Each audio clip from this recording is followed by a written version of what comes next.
Boa noite a todos. Boa noite. Hoje, 27 de janeiro de 2020, nós estamos reunidos para estudarmos a obra há 2000 anos. Estamos no capítulo 1. A nossa querida irmã Aramita será a nossa continuista. Por favor, Aramita.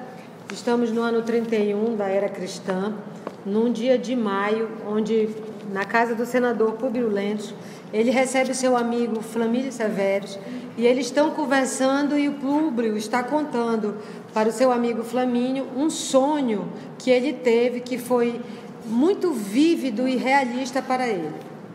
Muito bem, vamos fazer a nossa prece?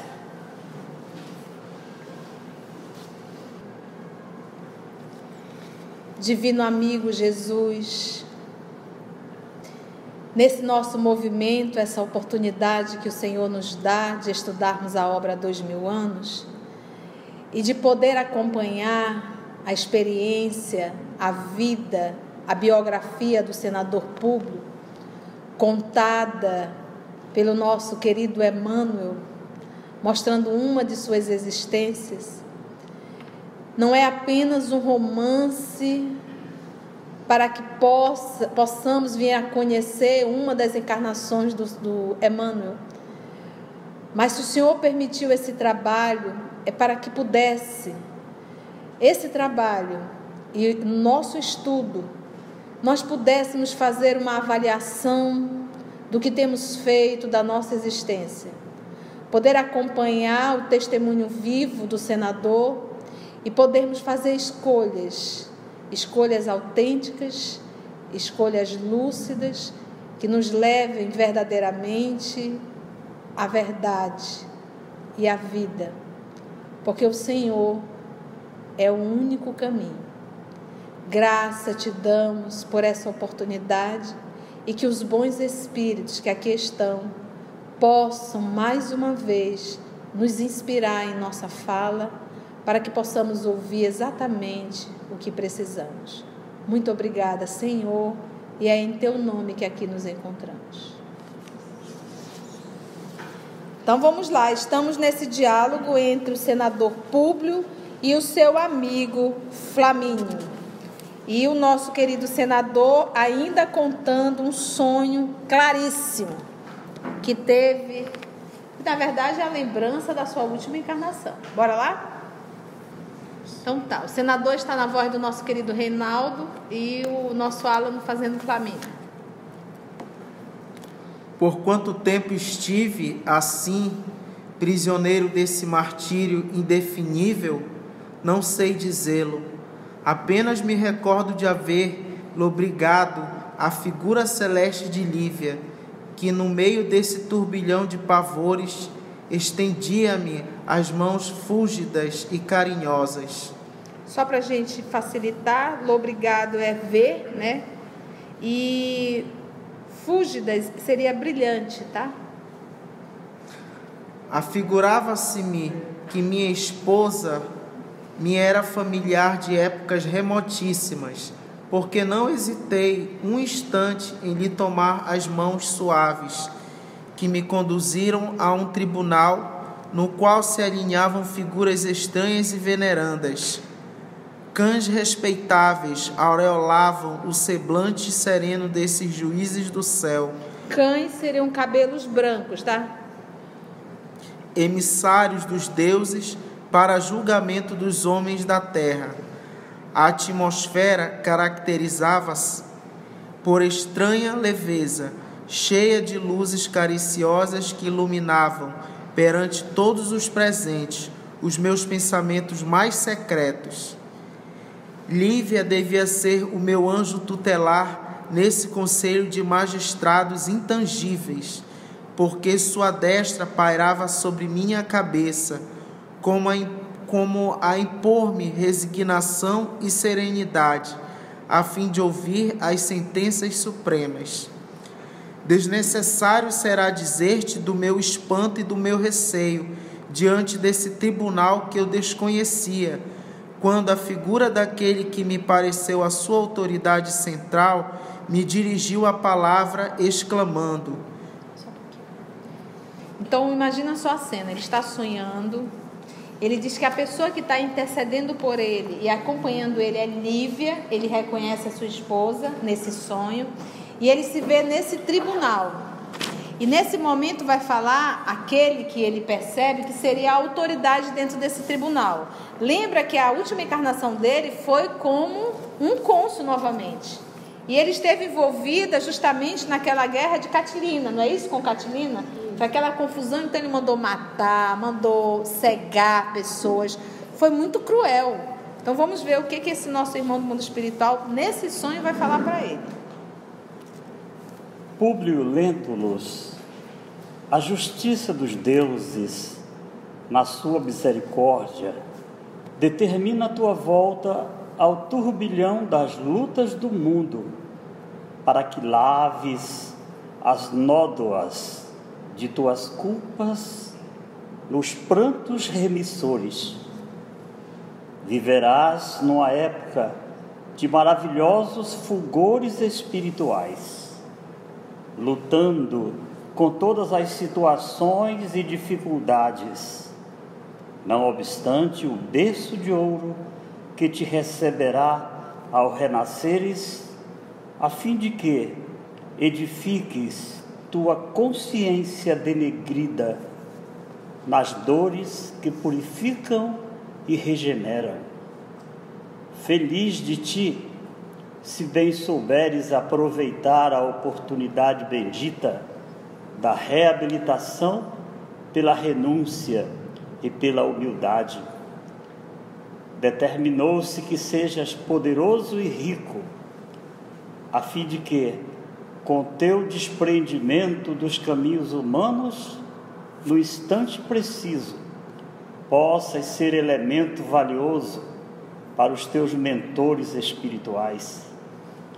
Terás a inteligência e a saúde, a fortuna e a autoridade, como ensanchas a regeneração integral de tua alma, porque chegará o momento em que serás compelido a desprezar todas as riquezas e todos os valores sociais, se bem souberes preparar o coração para a nova senda de amor e humildade, de tolerância e perdão, que será rasgada em breves anos a face escura da terra. A vida é um jogo de circunstâncias que todo espírito deve entrosar para o bem no mecanismo do seu destino. Aproveita, pois, essas possibilidades que a misericórdia dos teus deuses coloca ao serviço da tua redenção. Não desprezes o chamamento da verdade, quando soar a hora do testemunho e das renúncias santificadoras. Lívia seguirá contigo pela via dolorosa do aperfeiçoamento, e nela encontrarás o braço amigo e protetor para os dias de provações ríspidas e acerbas. O essencial é a tua firmeza de ânimo no caminho escabroso, purificando tua fé e tuas obras na reparação do passado delituoso e obscuro.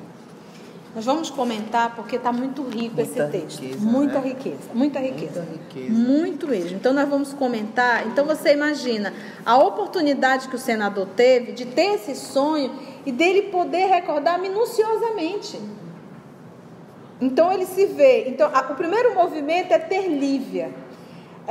Lívia o ama profundamente. Esse é o encontro de duas almas que ao longo dos milênios construíram esse amor. Então, eu não posso dizer alma gêmea. Por quê? Porque o conceito da palavra alma gêmea subentende que Deus criou uma alma determinada para uma outra alma. Então, dentro desse conceito, obviamente não existe alma gêmea. Mas se o meu conceito de alma gêmea foi aqueles dois espíritos que foram criados simples e ignorantes e que ao longo das suas encarnações se encontraram e construíram junto esse amor, eles desenvolveram, utilizando o seu livre-arbítrio, desenvolveram esse sentimento. Então Lívia tem uma ternura, um amor profundo pelo senador Públio e ele por ela. Só que ela é bem mais evoluída que ele. Ela está bem mais na frente do que ele. Então, ele já desencarnou todo enrolado como senador, o Sura. Tanto é que ele lembra absolutamente que seria a reencarnação, acho que do bisavô, se não me falha a memória. Ele, bisavô, né, então reencarnou no mesmo grupo familiar. E ela intercedeu por ele no mundo espiritual. Intercedeu, tanto que é ela que o leva. E esse guia espiritual, esse amigo espiritual, conta para ele toda a sua encarnação. Nessa fala aqui, nesse parágrafo, ele fala de todo o livro. Volta aqui comigo, olha. Públio Lentulus, a justiça dos deuses na sua misericórdia, ele está usando aqui a linguagem do senador romano. Porque os romanos não eram monoteístas, eram politeístas. Então ele já começou a dizer, eu vou usar a tua linguagem para te entender o que eu vou falar. A justiça dos deuses com D minúsculo. E vocês sabem como surgiu o politeísmo? Vamos lá, a caminho da luz. Dentro do Egito.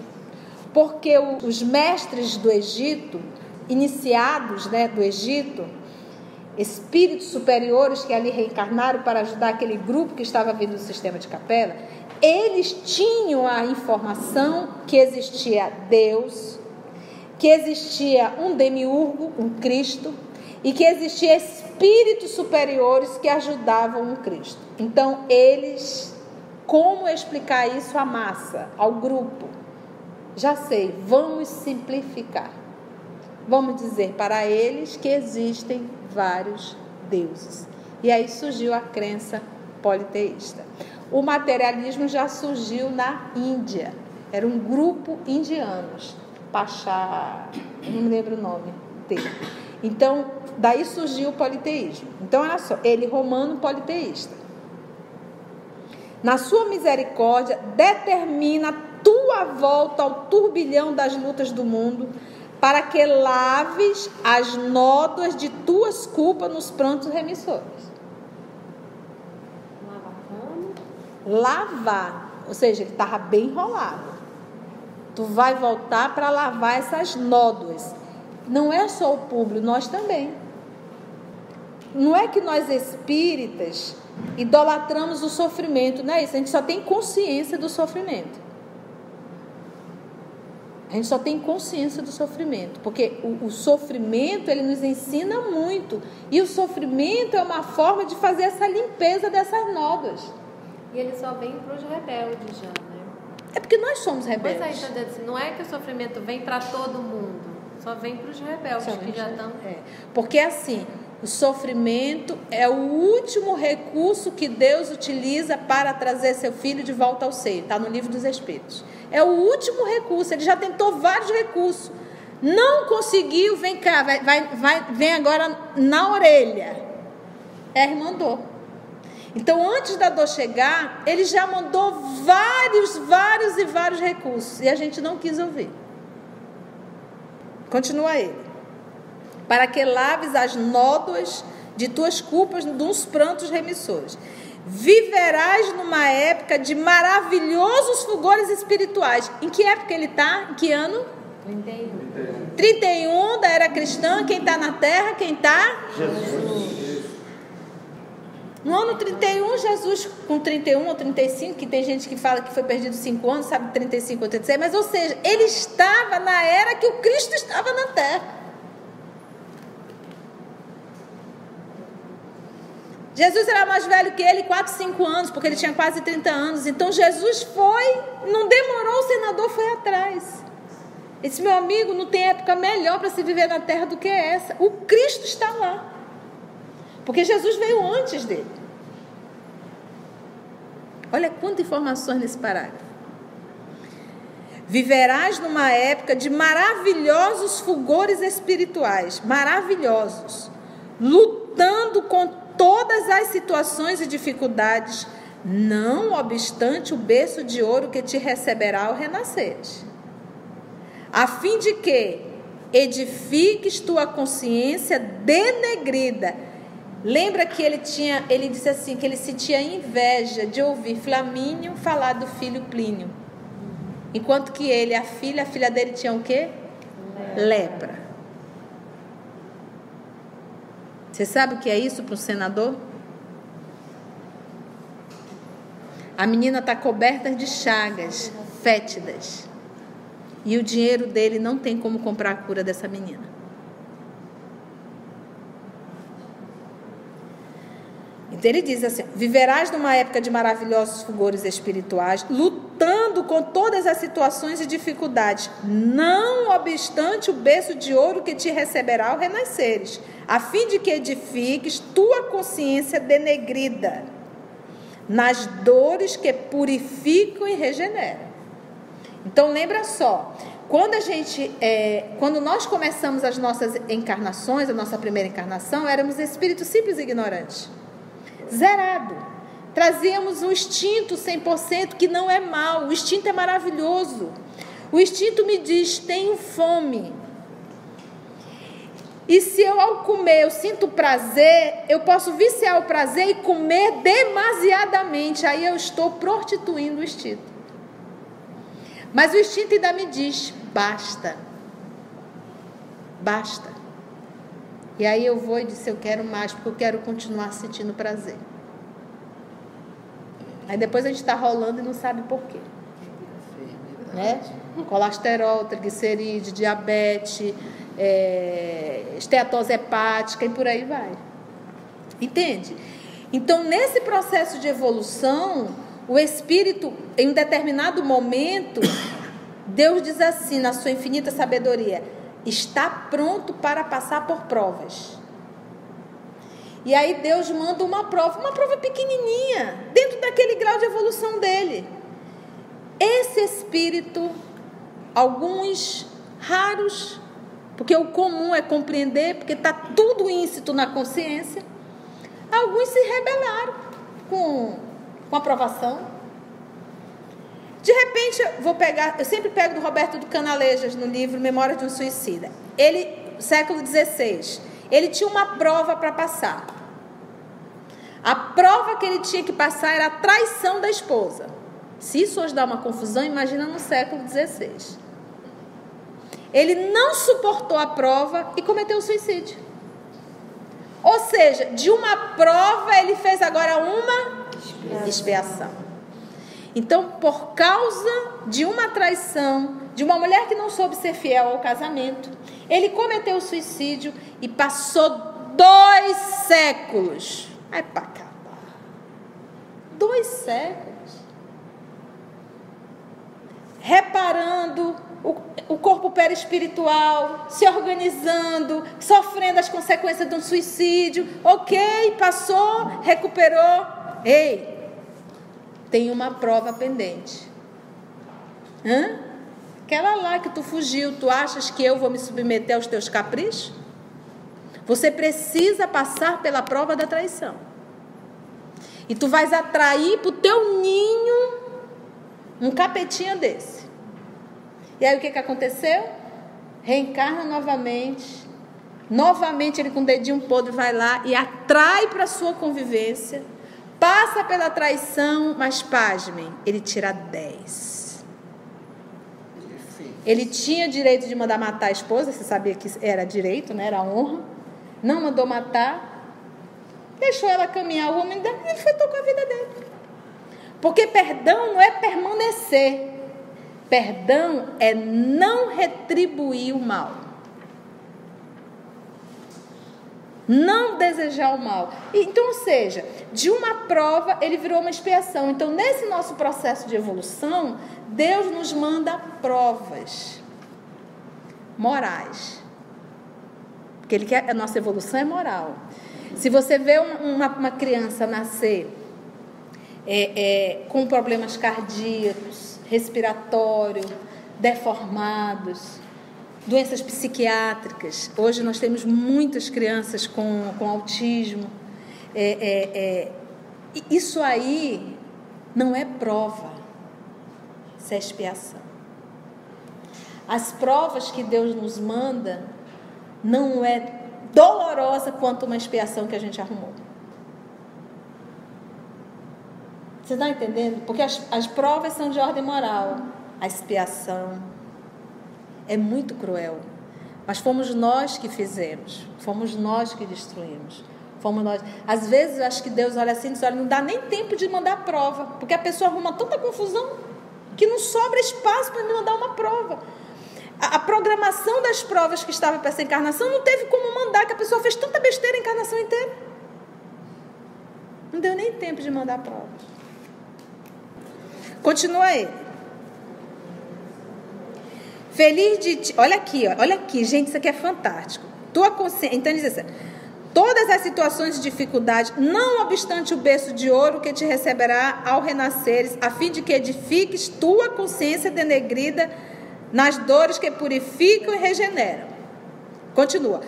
Aí ele diz: feliz de ti, se bem souberes aproveitar a oportunidade bendita da reabilitação. Para isso era necessário renúncia e pela humildade. Qual foi o primeiro movimento quando ele foi nesse encontro com Jesus? Porque foi a filha dele que pediu. Ele disse, eu vou no final da tarde. Escondido. Finalzinho da tarde, que não tem mais ninguém na praia, porque eu não quero que ninguém veja. Afinal de contas, um senador procurar um galileu. Jesus andava descalço, gente. Numa época que o povo era chique se vestir a grega, com aquelas túnicas gregas ou com aquelas roupas romanas. Ele andava de túnica, descalço e o cabelo comprido, a nazarena, partido ao meio. No meio de prostitutas, lavadeiras, pescadores, as pessoas simples da Galileia. Imagina um senador ir atrás de um homem desse? Então foi o primeiro movimento. Ele foi no finalzinho da tarde e preocupado que língua ele iria, qual o idioma que ele iria falar com aquele homem, porque afinal de contas aquele homem falaria um dialeto. Ele falava latim. E aí vocês vão ver como vai ser esse encontro ao decorrer do livro. Então faltou para ele renúncia e faltou para ele humildade. Agora ele diz assim, olha: determinou-se, foi uma determinação, que sejas poderoso e rico, a fim de que, olha o propósito, com teu desprendimento dos caminhos humanos, num instante preciso, possas ser elemento valioso para os teus mentores espirituais. Gente, qual foi o momento que o senador poderia ter mudado a história? Quando ele estava no julgamento quando o povo batendo no palácio do Pilatos, exigindo a crucificação de Jesus. Ele estava lá em reunião, o senador. E ele tinha poder também para isso. Ele era o senador, Pilatos era o governador. Ele era acima do Pilatos. Ele era acima do Pilatos. E ele ainda disse: se fosse eu, colocaria todo esse povo para sair daqui a patada de cavalo. Deu a dica, mas ficou cheio de dedo e não quis interferir na administração pública de Pilatos. Detalhe, nessa hora, a filha dele já tinha sido curada. Se enrolou mais aí. Ele já tinha tido um encontro com Jesus e foi omisso nessa hora. Gente, ele teve esse sonho aqui, ele passou por tudo. Está aqui, olha só como ele diz: nós vamos te dar poder. Determinou-se. Tudo isso não era para aliviar Jesus, não, era para aliviar ele. Porque ele tinha um comprometimento com a humanidade. E eu achei legal isso aqui, que lá no primeiro estudo a gente não viu. mas que eu estava lendo, digo, meu Deus, olha isso aqui, determinou-se que seja poderoso e rico, a fim de que, com o teu desprendimento dos caminhos humanos, no instante preciso, possa ser elemento valioso para os teus mentores espirituais. Olha só, ele continua. Terás a inteligência e a saúde, a fortuna e a autoridade, porque, gente, isso são talentos. Talentos é o quê? Empréstimos. A saúde física é um talento que eu vou ter que prestar conta. Olha só. Inteligência e a saúde, a fortuna e a autoridade, como acréscimos, a regeneração integral de tua alma. Não é merecimento, são acréscimos de misericórdia. Porque chegará um momento em que serás compelido, empurrado a desprezar todas as riquezas e todos os valores sociais, a morte. A desencarnação, acabou, meu filho, tu não vai levar nada.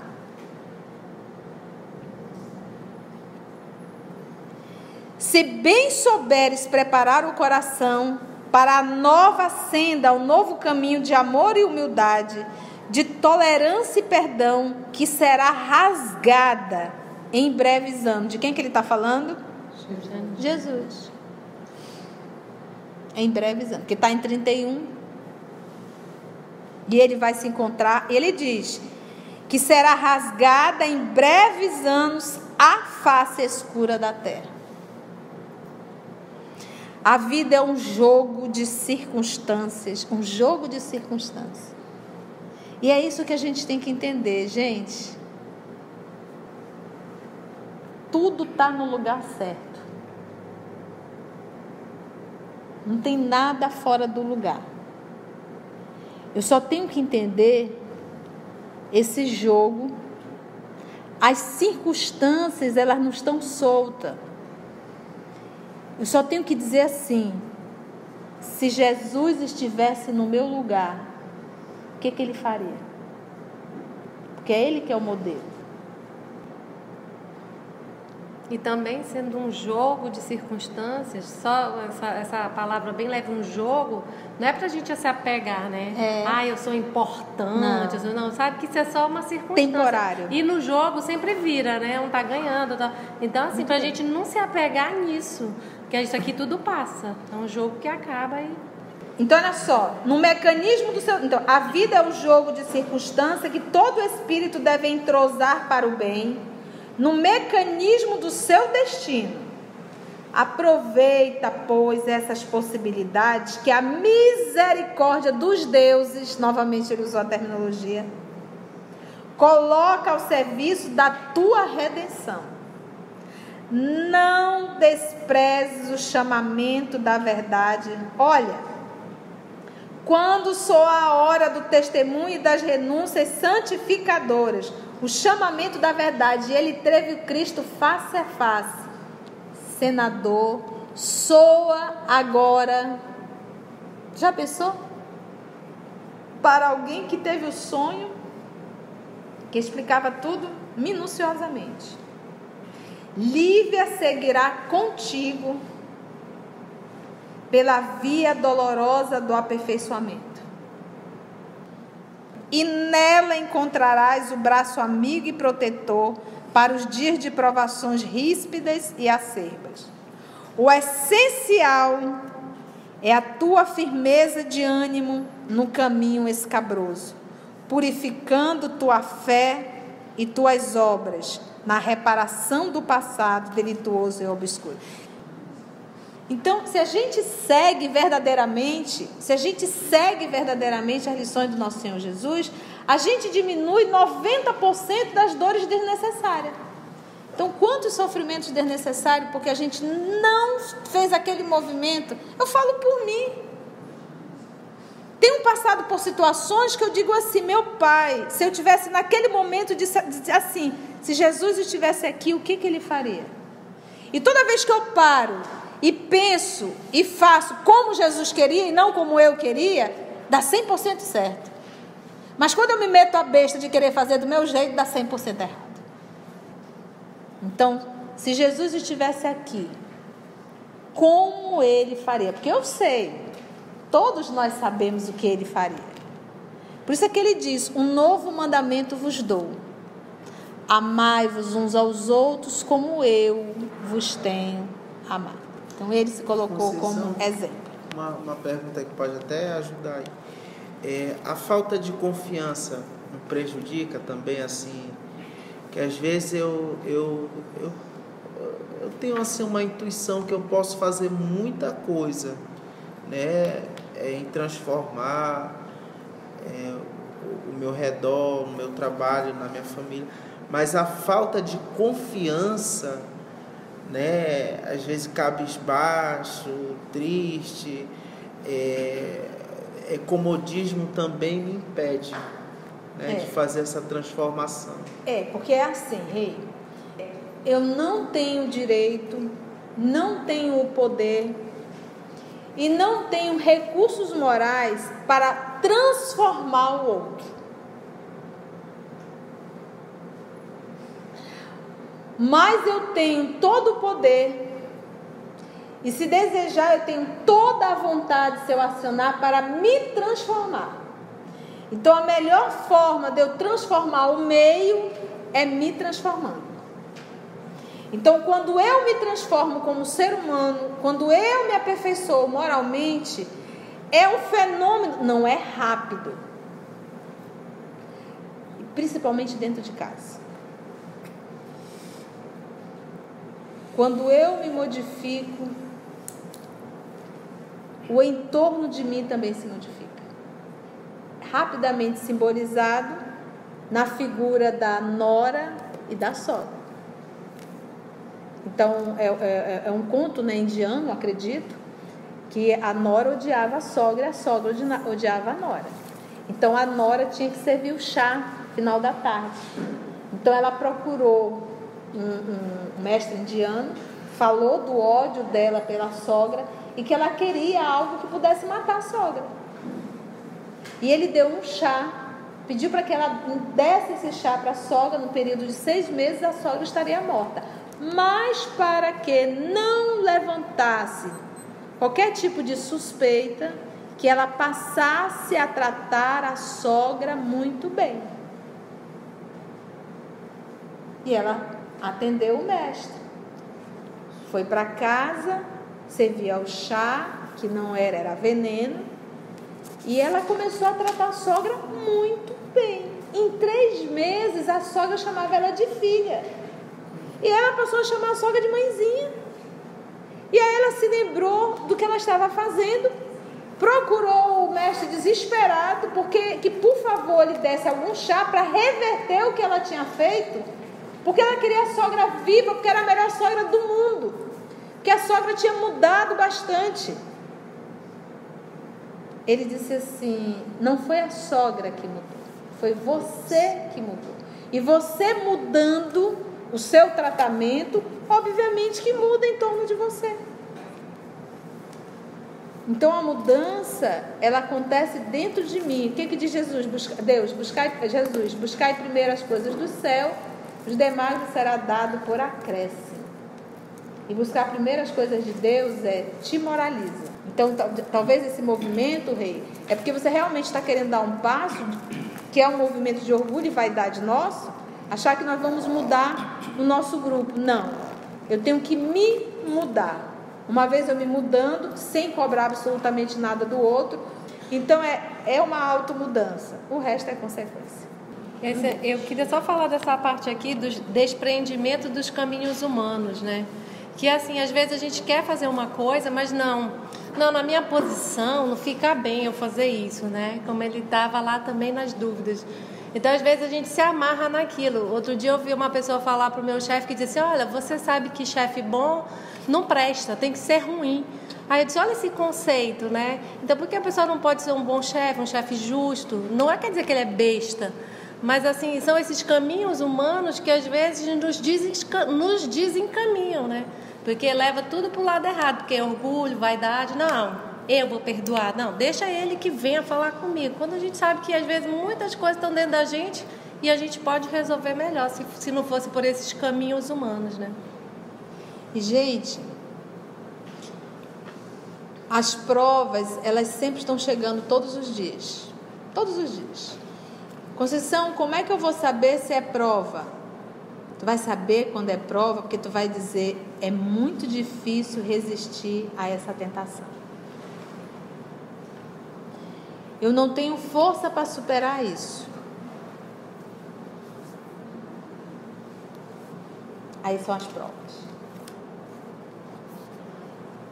Porque se não fosse uma prova, seria fácil, você não teria dificuldade nenhuma com aquilo. Mas se você tem dificuldade, isso está uma etiqueta e anexo dizendo assim, olha, ei, tu tá enrolado nisso há milênios. Vai cair de novo? Tanto é que a gente diz, cara, eu não consigo resistir, quando eu vejo já foi.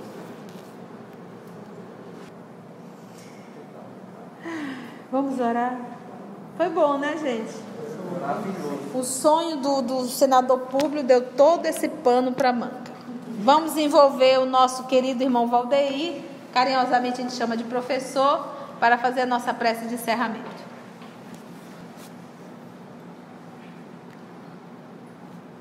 Senhor Jesus, Mestre querido,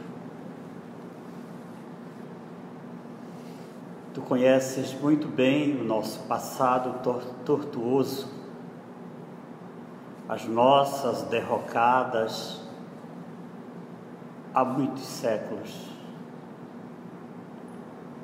Mas também, Mestre querido, temos certeza que identificas em nós esse desejo ardente e sincero de querermos nos melhorar. Sabes, Mestre querido, que elegemos o ideal a ser perseguido e que perseguimos, buscamos, que é o amor, superando as dificuldades e enfrentando os desafios existenciais. E aqui, Senhor, vai a nossa gratidão pela bênção da doutrina espírita em nossas vidas, como uma alavanca propulsora e definitiva para alçar-nos em direção à espiritualidade mais alta. Que possamos refletirmos nas lições que nos envias a cada atividade, nos esforçando mais e mais para vivenciar os teus ensinamentos, e que a tua paz possa nos conduzir aos nossos lares. Que assim seja.